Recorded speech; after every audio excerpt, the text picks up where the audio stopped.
A biblical perspective on life, culture and current events. This is 2020 on Vision. Well, we're going to be talking about an important topic over this next hour, and you'll know that intolerance has become a serious threat to religious freedom, and it's been leading to a widespread self-censorship among Christians. Here in Australia, there's a direct threat in the Victorian conversion therapy laws.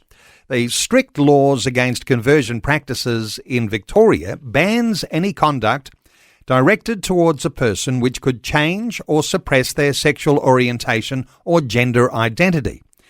It's the law, and for some years now, these laws have been seen as a growing move to criminalise church leaders praying for people and criminalising parents to have a marriage and family according to Christian tradition.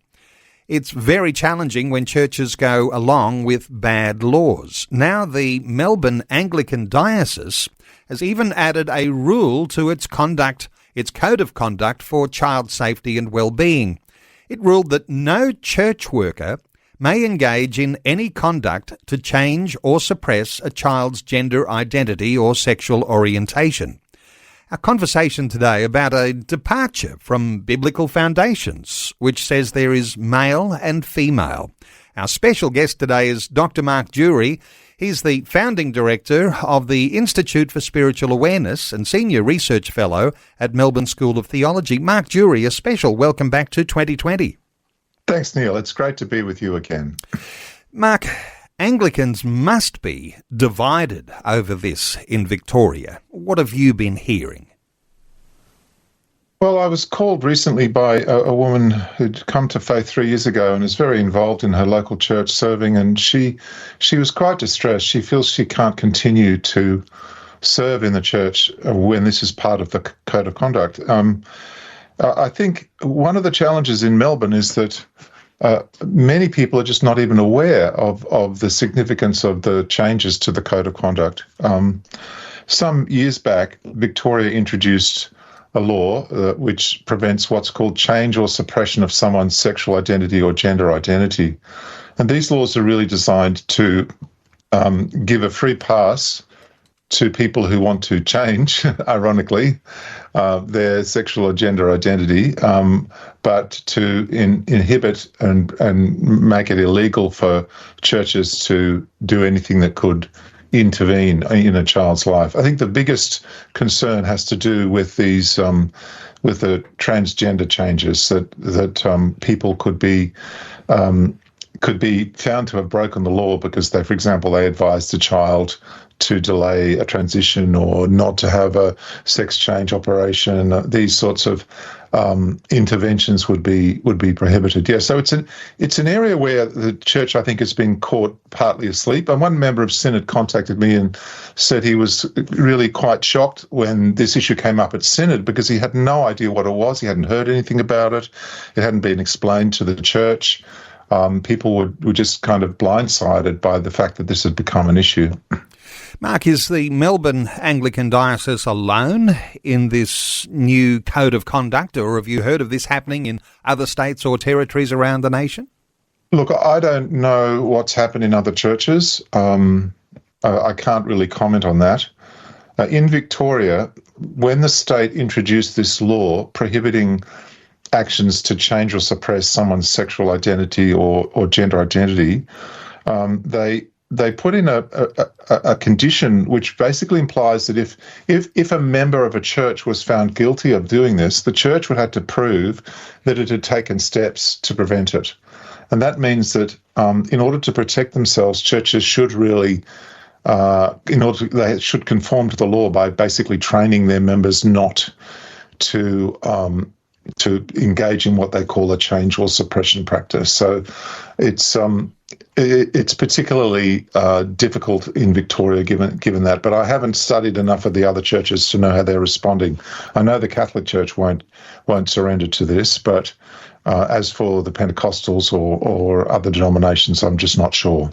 Well, there might even be listeners who can make a contribution and let us know if that's happening in your church.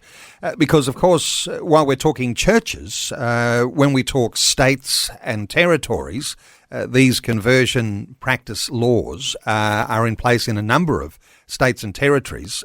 Just that what we're talking about today, I guess, is exploring where churches are at, because this is where the rubber hits the road. It's not just in theory that something gets passed in one of our parliaments, but when it starts to affect the way the church responds, that's the concern, isn't it, Mark?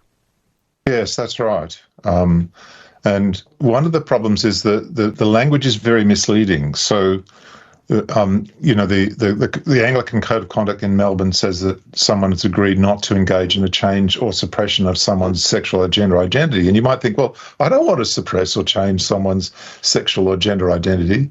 But if you read the law, what that's really saying is that, for example, if your child wants to change their gender, you are not allowed to intervene to discourage them or ask them to delay. That's taking away their freedom.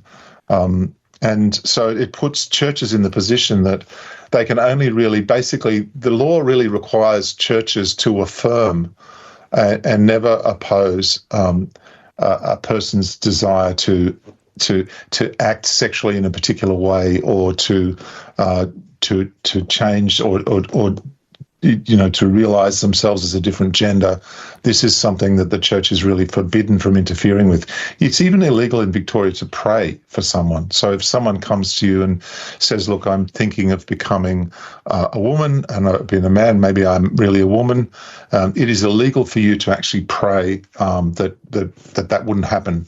It's illegal to talk about repentance, or to take someone in, to challenge them in any way. Actually, the law is so disturbing because it's all about casual sexual freedom in a very general sense. So if someone came to a pastor in Melbourne and said, look, I'm struggling with desire to commit adultery, or I have an adulterous affair, I think it would be against the law for the pastor to pray for them that they would not commit adultery, because that would be interfering with the natural expression of their sexual identity. And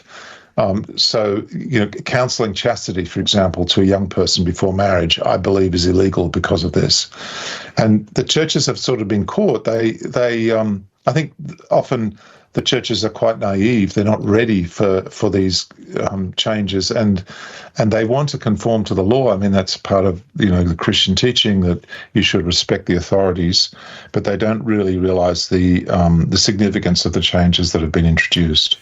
That's challenging to say the church caught sleeping, because we have denominational leaders, and we're not just talking about Anglicans here, but denominational leaders right across the board, who we hope are not caught sleeping at the wheel, but actually are on top of these challenges, because historically speaking, the church has to be strong to be able to resist the pressure that comes from the state in so many different ways like this. Even when we talk about this issue of repentance, which is such a general thing, and you very astutely draw the conclusion that it's not just about this change and suppression of gender and sexuality, but it also extends to adultery and the sorts of relationships that in church life we often will say these things are sinful according to God. So in some sense here, churches are faced with a very big dilemma, aren't they? Yes, they're really compelled to affirm someone's sexual choices, their so-called identity and their gender identity as they wish to express it. It's not permitted to oppose or intervene in any way. Interestingly, in Victoria at least, you can preach a particular message, but you can't direct that message to an individual who might be affected by it. So, as one person said, you can preach and express a biblical view of human sexuality and gender identity, but you can't look anyone in the eye. And I mean, it's a huge intervention by the state in the church. Christians have always had different sexual ethics from the broader society. I think that was true in the early church, and it's true today. But what these laws are doing is the state is seeking to intervene and to train churches to have a very different view of human sexuality. I mean, I really feel for individuals who are caught in the situation where they feel they can't actually continue to serve in a church because of these rules. Let me just explain this. In Melbourne, if you do anything as a volunteer in a church, in the Anglican Church, whether you're welcoming someone at the door or playing the bass in the church band, you're considered to be a volunteer. And if you're a volunteer, you're required to comply to the Code of Conduct for Ministry to Children and Young People. And that means you cannot do anything in a church. You can't visit someone on behalf of the church. You can't even pray publicly in church unless you agree to these state-mandated principles that determine the boundaries of human sexuality and gender. I think it's a gross intervention in the church's theology and pastoral care. I found it's really disappointing that the Anglican Church has been unaware of and not engaging with this issue. One of my dear friends, Elizabeth Kendall, is a remarkable woman. She's an advocate for the persecuted church and is really a great Australian, one of the very best. And she's had to leave her church because she said, I can't sign this code of conduct. It's an abusive set of principles. We should be protecting children from these sorts of interventions that do demonstrable damage to them. But the church wouldn't budge. They said you cannot do anything in the church unless you agree to the state's view on human sexuality and on gender and are willing to implement it.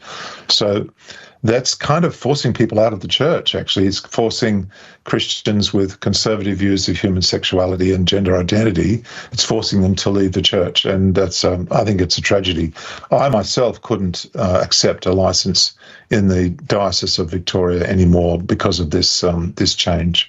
A biblical perspective on life, culture, and current events. This is 2020 on Vision. Our talkback line is open on 1800 316 316. You can join in our conversation. There is a question you could respond to.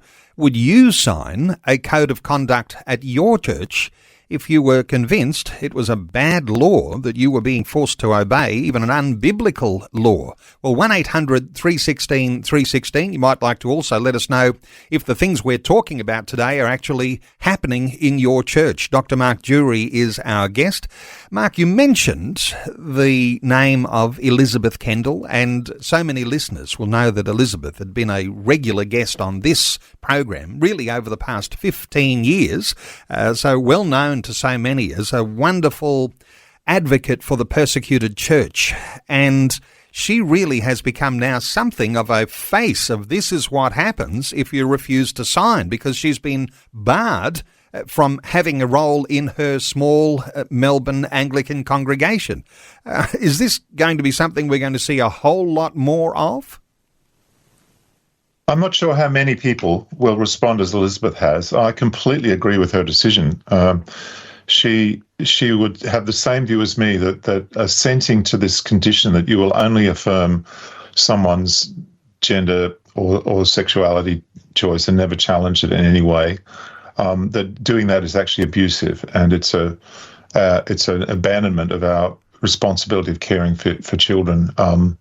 So I think she's very sensitive to this issue because she's spent decades studying how Christians are persecuted, and she's very aware that what happens is the state begins to sort of tighten the screws, and in response to that, many Christians will try to conform to the state as much as they can. So they'll go along with it, but at a certain point, it begins to interfere with the church's actual teachings and beliefs, and you've got the problem that you can't continue, with a true conscience in submitting to the state. And then what happens then is the churches begin to split. So you've got the state conforming church who's obedient to the state even when it interferes with the church's doctrine and pastoral care, and then you've got others who find that they cannot in good conscience support the state. So and they have to go a different way. So they either leave that denomination and try and find one, or they go underground. They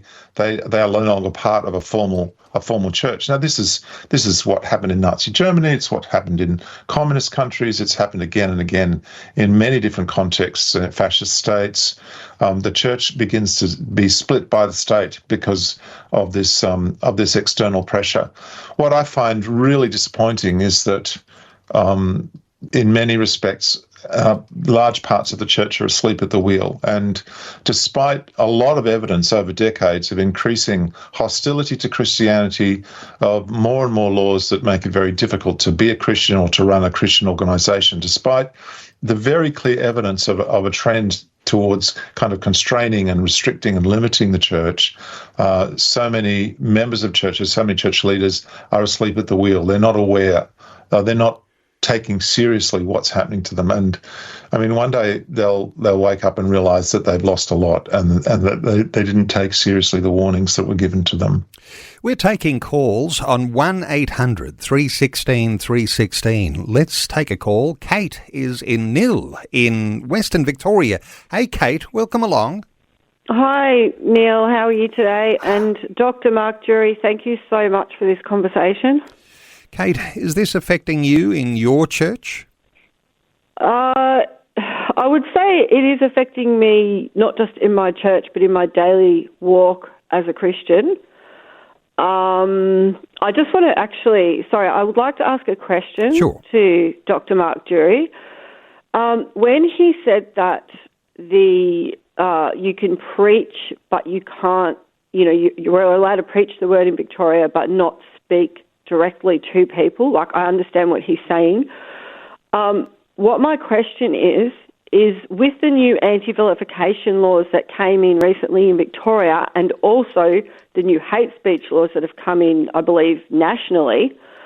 The reason I'm asking this is partly also, and I'm not promote this in any way, but I have a YouTube channel which I put on hold for a few months because I like to speak about some of these issues that you're talking about. And I like to, just preach the gospel so people can hopefully come to salvation. But because I live in Victoria, I'm now afraid someone's going to put in a complaint about my channel and I'm going to have the police on my doorstep. So I just want to know whether the anti-vilification laws, like if you're preaching the word and if somebody, complains because they get offended because, you've inferred something against somebody that they like or is a friend of theirs, is that going to be a problem for churches? Good insight, good question, Kate. Thoughts from you, Mark? Yes, I haven't investigated that properly. That's a great question. I've been aware that things are getting more difficult, and there's a trend to move towards taking, that taking offence becomes the measure. People feeling offended becomes the measure. So it's been a while since I looked at the Victorian changes. I'm not quite able to respond to you in accurate and expertly on that, but it is a serious concern. Kate, just while we've got you here, Mark, there's this thing called a vicarious liability provision. If someone like Kate has a YouTube channel and she's a member of a church and she might have signed all sorts of things, the thought that the church could be found responsible, the church that Kate belongs to, responsible for the things that Kate might say on her YouTube channel. Is that something that you connect the dots here? Is that a possibility? Yeah, I don't think it's so much an issue for her because she's not an organisation. She's just an individual. So if she was doing it as part of a church, then it would put the church at risk of the law. Can I just respond? I just found my notes that I'd made on this issue, what's happening in Victoria. There are two things that are quite concerning about this law. One is that they're based on harm, the idea of harm. So the test is it an activity is illegal if it's considered harmful from the perspective of an ordinary or reasonable member from the targeted group. So what that means is that if someone says something, say, for example, about Muslims or about gay people, and a person who is a Muslim or a gay person who's considered to be an ordinary and reasonable member of that category, if they feel If they find it harmful, then this could be breaking the law. So it's based on the perception of harm. Previously, tests for incitement were around a general reasonable person's response. That is, would it be reasonable for a normal person, as it were, a regular person, to take offence at this? But now is the person in this group going to be offended? And I think that's really problematic. The second thing is that when you're criticising the attributes of a protected group, you have to be able to prove that you don't intend incitement and to prove that you don't believe your actions are likely to cause incitement. And that's really tricky, because if you're saying something is bad, for example, you've got a moral view about something, then of course people might respond badly and say, look, I don't feel good about that. You've made me feel bad. And the only exemption now in Victoria is conduct for a genuine political purpose. So there's no religious exemption anymore. So you can cause incitement or so-called vilify, but you'll only be protected if you're doing it for political reasons. So in the past, there were religious exemptions. So yes, it's become more dangerous for people in Victoria. I'm sorry I wasn't able to respond earlier on that, but I just needed to find my notes on it. And while we've still got Kate here, and she's doing some things on YouTube, very close to news, the thought of self-censorship, because these laws come in, the temptation to self-censor, in perhaps a quick response from you, Mark, would someone like Kate self-censor and go quiet on these things, or does it take that sort of courage to speak up? I think people are more and more intimidated. It's more and more difficult for them. And the problem with these laws is they're sometimes ambiguous. You don't really know what they mean until they're tested in court. And this could even require going to a higher court, not just a local tribunal. So who wants to be the guinea pig that has their case taken through the tribunal and various levels of courts? Who's going to risk having the hundreds of thousands of dollars that are needed to defend yourself through those sorts of processes? So yes, it has a chilling effect on people's freedom of speech, and the chilling effect is being felt by many. Mark, just coming back to it, we're talking about Christians today. Is it only Christians who are concerned about these laws? Not at all. There's a group called the LGB Alliance Australia, which has written to the government and said that they think that these laws are damaging gay and lesbian and bisexual people. They've called it a medicalised attack on their community. The reason why they say that is they say that young people who were experiencing gender dysphoria, if they were supported without encouraging them to go down the medical track of gender-suppressing drugs and surgery, they would probably, some of them end up as gay or lesbian or bisexual, but not having to go through that physical trauma of medical interventions. And so they see that as an assault on their community. And also parents of adolescents with gender distress are very concerned. They're concerned that at times school staff have intentionally excluded parents from discussions regarding their children's gender distress and alienated parents. They believe they've cut parents off from being available to support their children just at the time when they need them the most. So this has harmed children and increased their distress. So yes, there's a variety of groups that are concerned about this. The Victorian government did say that it was going to do a review of the law due last August, but it hasn't done it. And I think it's a political hot potato because there's so many different kinds of objections to the change and suppression laws. We are taking calls, 1800 316 316. Let's hear from Mary Ann in Armidale in New South Wales. Hi, Mary Ann. Welcome. Oh, hi. Thank you. What are your thoughts, Mary Ann? What sort of stood out for me was one of you gave an example of, let's say, if someone went to a church and sought help, let's say if they wanted to, they had the desire to commit adultery but wanted help not to.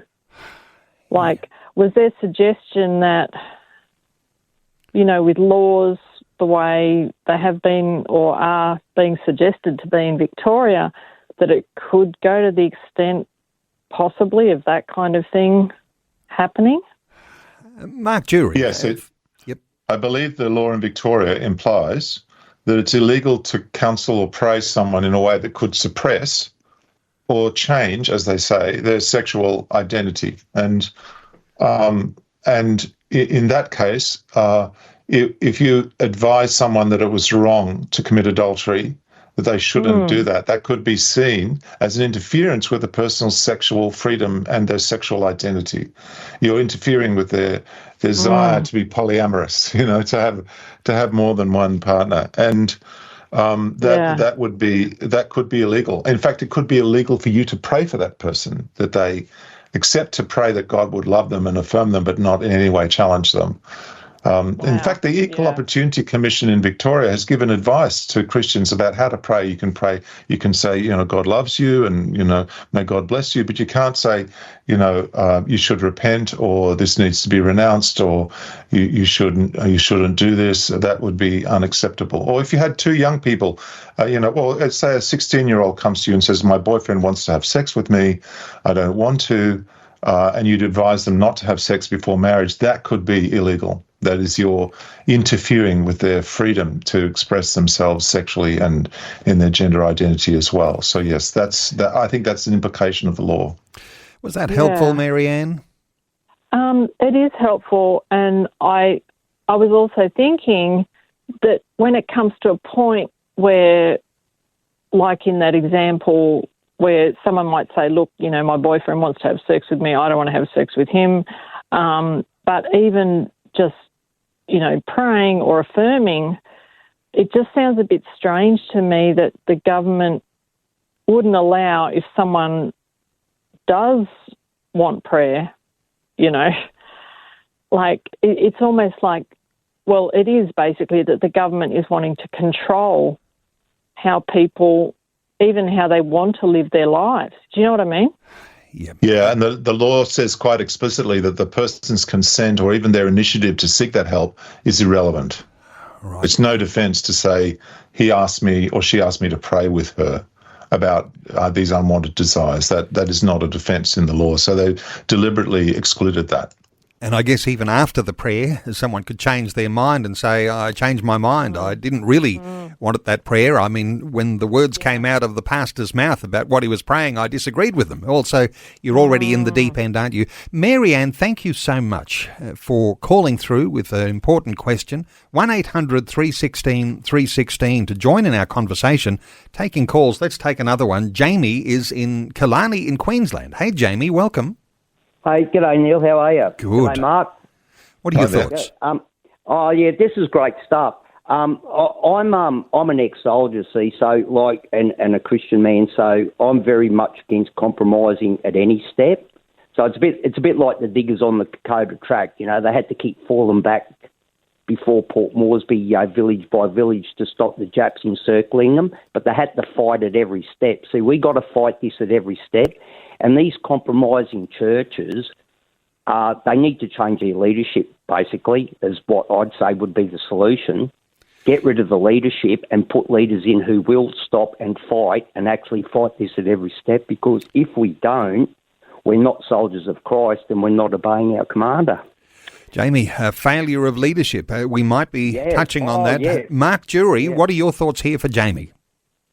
Well, I think I fundamentally do agree with Jamie. I think this is not a time for Christians to just conform and just accept more and more restrictions. There needs to be a point where you say, we cannot accept this. We're not going to do this. You'll have to, convict me in a court, but I'm still going to pray for people in the way that I feel is consistent with my conscience. So, do we have many clergy that are saying, I'm going to pray for people if they come to me, even though that's against the Lord? No, we don't. They're not doing that.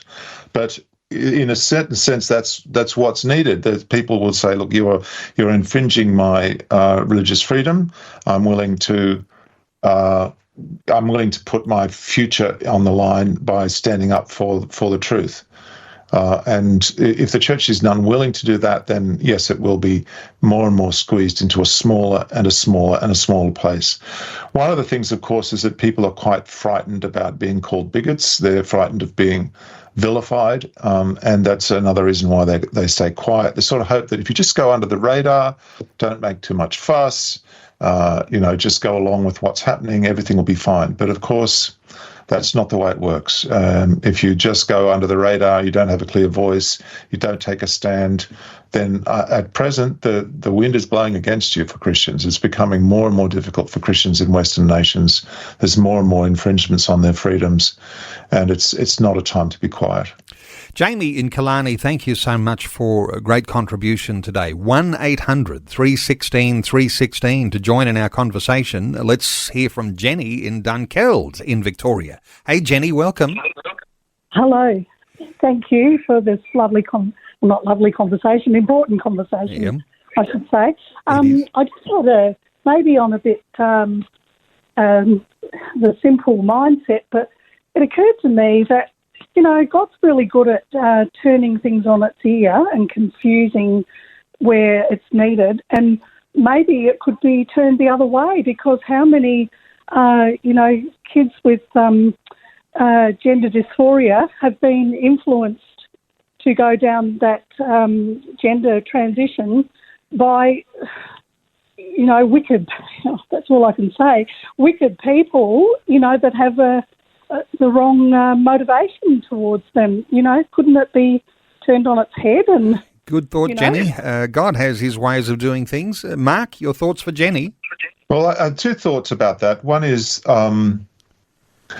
the law itself protects medical service providers in Victoria as long as they feel they're doing what's medically necessary. So you can have to me, giving someone puberty blockers or doing surgery to change their physical attributes, this is actually a change in suppression practice. It's to suppress their natural biology or to change their physiology.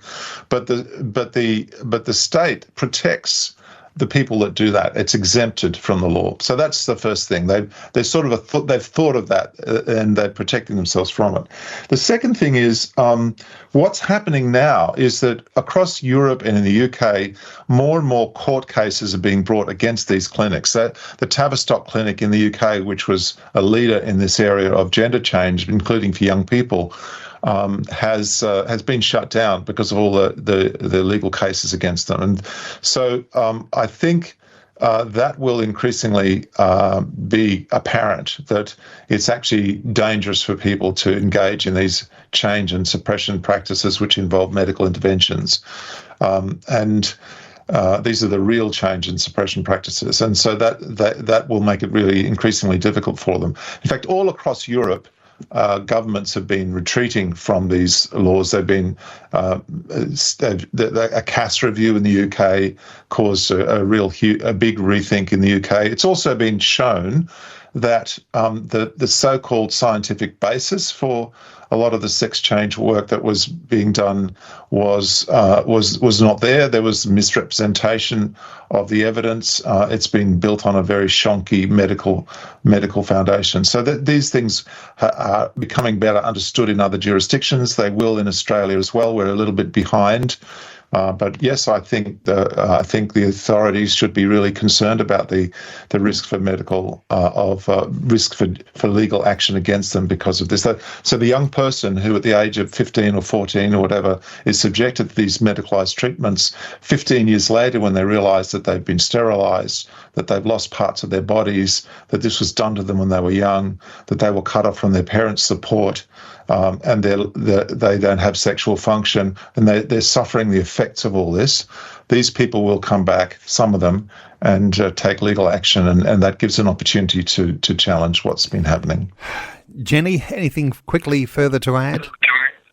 No, that's fantastic. Thank you so much. Jenny, thank you so much for your call. 1-800-316-316. Let's take another call. Helen is in Cairns in Queensland. Hi, Helen. Hi, how are you? Very good, Helen. What are your thoughts? Well, my thoughts are that law is pushing the church to be an apostate church. And I'm glad that you've made a lot of people aware of it this morning, because I'm going to pray. Here in Queensland, they were pretty well the first state that brought the laws out, but they're nowhere near as vicious as the Victorian laws. But we need to pray. And then the other thought I felt was, what about the Muslims? Are they complaining about this law? Good thoughts there, Helen. Mark, on a number of different points there, what were your thoughts for her? Yes, I mean, the Queensland law, as I understand it, applies to medical centres, so it's more restricted, but the Victorian law sort of applies to everybody and specifically is targeted at church leaders. I think Muslims would oppose this law. They don't like it. Certainly they would agree with Christians and with other groups as well. But they have a lot of issues at the moment that they're concerned about, not to mention what's happening in the Middle East and increasing hostility that many Muslims are experiencing around Australia. So they have a lot to deal with, and this is just one of many. But certainly it has been the case that Christians and other religious groups, including Muslims and Sikhs, Jews, have worked to governments to try and present a perspective on. In some jurisdictions, in some contexts, they've been successful. And it's good, I think, if Christians, Muslims and others can work together on some of these issues of shared current concern. And that gives me some hope, I think. I think that the tide is turning on the whole gender trans issue. And we will see adjustments, but it will take some time. And in some cases, there'll need to be change of governments in order to bring us back to a more rational and humane policy. Helen. Yes, that's what I'll be praying for. Yes. And the prayer point that Helen is making here, thoughts from you here, Mark, prayer, and she used terminology like apostate church. We don't like to think of any of our denominations, and especially if you're a member of the Anglican Church in Victoria, you don't like to think of it like that, but any thoughts along those lines? There's a lot of abusive language in this whole area. It's Orwellian. You call slavery freedom, and you kind of shift things around. So change and suppression. It's not change and suppression to give a child puberty blocking drugs, but it's change and suppression to encourage them to stay in their current physiology. So everything's kind of turned on its head and twisted. So the advocates for these laws have said we're really going to target the churches, but we're going to say that it's their ideology, not their theology. So you need to pray that people will recognise the truth and speak the truth and have the courage to speak the truth simply and clearly at every level. They won't be deceived by this misleading language, which is designed to deceive them. Pray too for compassion, that people will actually care about young children who are being subjected to these regimes, that they won't just be responding to this in terms of self-preservation, but that we're saying, I actually have a responsibility to care for young people. And because of that, I can't sign these laws. Pray that there would be, people will wake up. Pray that people in churches will wake up and pay attention to what's happening all around them. Pray for wise, godly politicians too, to give some leadership in these areas. And that's, I think, sorely needed. We've seen changes around the world that nations are sort of waking up to wokeness and the damage that it's doing. And I think we need Christians and political leaders to be really awakened as well at this time. Wonderful insights from Mark Durie. Helen, thank you so much for your call. Let's squeeze in one more. Lorraine is in Perth, WA. Hey, Lorraine, welcome. Good morning. Look, thank you for taking my call. I just want to hark back to the church asleep issue, if I may. Sure. It got me thinking about excellent lobby groups, Christian groups like ACL, Family Voice Australia, Binary, and there are others. And I've been in receipt of their email information for quite a few years now. So I've managed not to be asleep. And the thing that concerns me, and I'm just one person, a Christian person in the community, but the thing that concerns me is that the church has been caught and the horse is sort of bolted in a way. And these organisations, in their emails, they ask for church leaders to, attend a meeting and gather support and see what they're on about. And, the church, no one sort of fronts up. You might get 2 or 3 and that's about it. But my point is, what is ACL here for? What is Family Voice Australia here for? And we look to our pastors, we look to our leaders and then, take it from them. But no one talks about it in the church. And it's difficult to talk about. Mark, your thoughts here for Lorraine? Yeah, people are frightened of being labelled as bigots, and so they steer clear of what they consider to be politics. Some say, the church shouldn't be involved in politics, so they stay out of it. One of the problems is that it's partly trying to be a small target that causes people to do that, and that's not great. We do need an awakening. We need to pray that church leaders will be more caring for the political health of the nation. There's that verse in Jeremiah to the exiles in Babylon: seek the well-being of the city, of the community in which you live. And I think based on that, Christians should speak up. They shouldn't just be silent.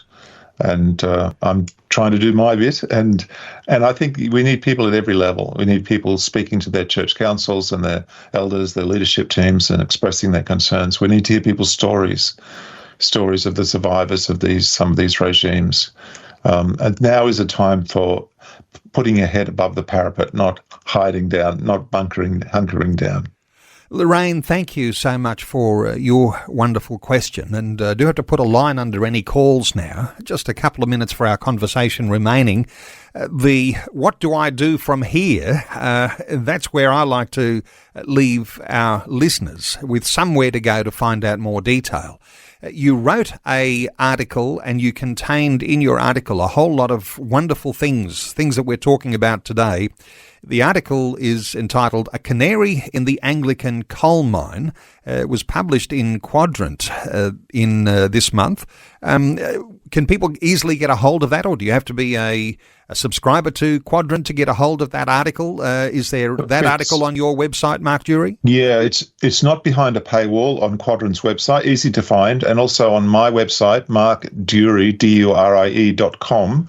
You'll be able to find it quite easily as well. And you just Google Durie Canary Anglican, you'll find it too as well. And the concept of prayer here, I never want to underrate what God is doing. Your encouragement here, you've already suggested there's a whole lot of ways that we can pray.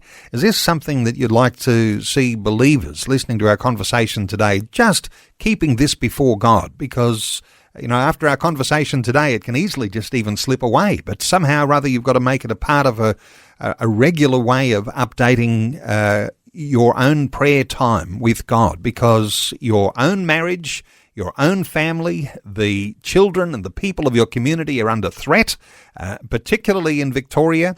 But this is something to keep before God, would you say, Mark Durie? Yeah, the epistles say that we should pray for rulers and the governing authorities.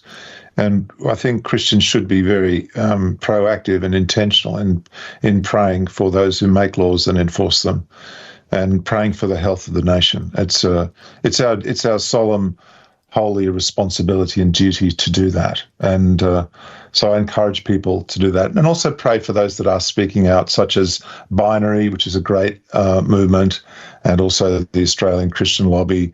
Pray for groups like that as well, and encourage them, be aware of their information they share. That will help you keep informed too. And that article, one more time, is called "A Canary in the Anglican Coal Mine."